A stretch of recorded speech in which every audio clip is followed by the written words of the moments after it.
I just felt that I had to make contact with students. That came when I went into the general maths exam, and I just had a smile, and it just got bigger, and I felt the best that I'd felt in quite a long time. You know, the students were back, and it was just so good to see them, and that's why I'm talking to you today.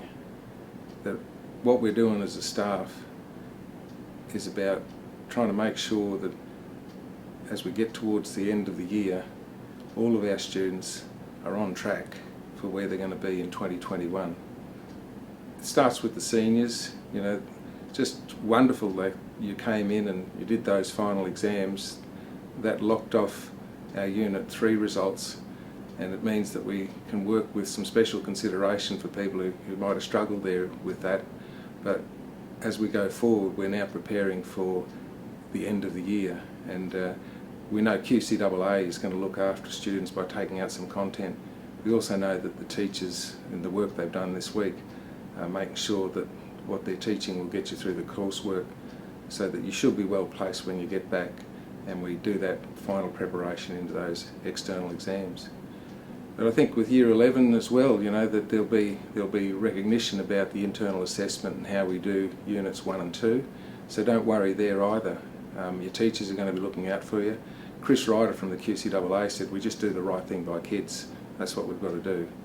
So, you know, that's just in the senior school.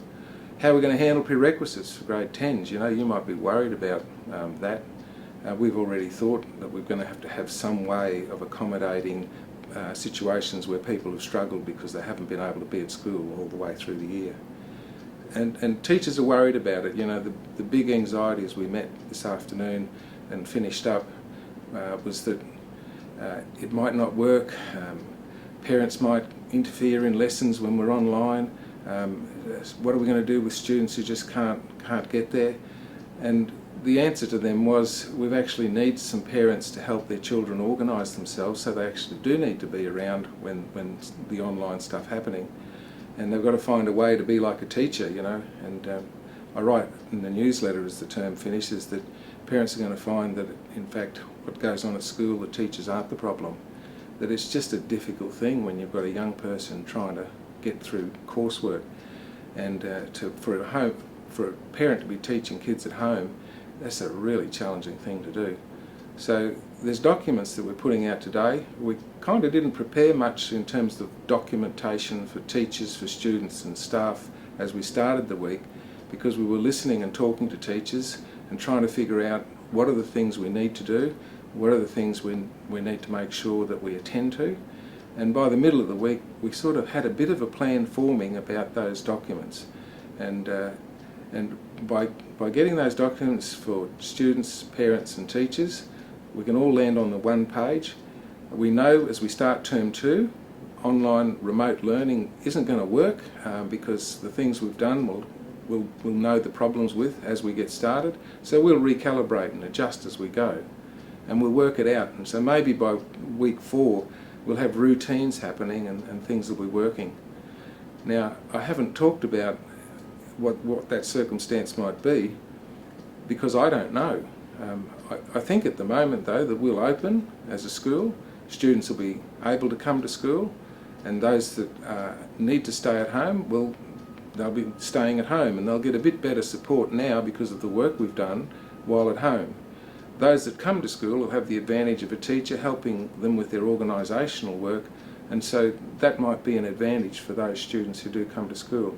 But whatever it is, we're going to work together, because really it's about making sure you don't fall a year behind in your education, that what you do fall behind, we make sure that we're working to catch that up from the time you get back to school, so that you're going to land where you want to be in 2021.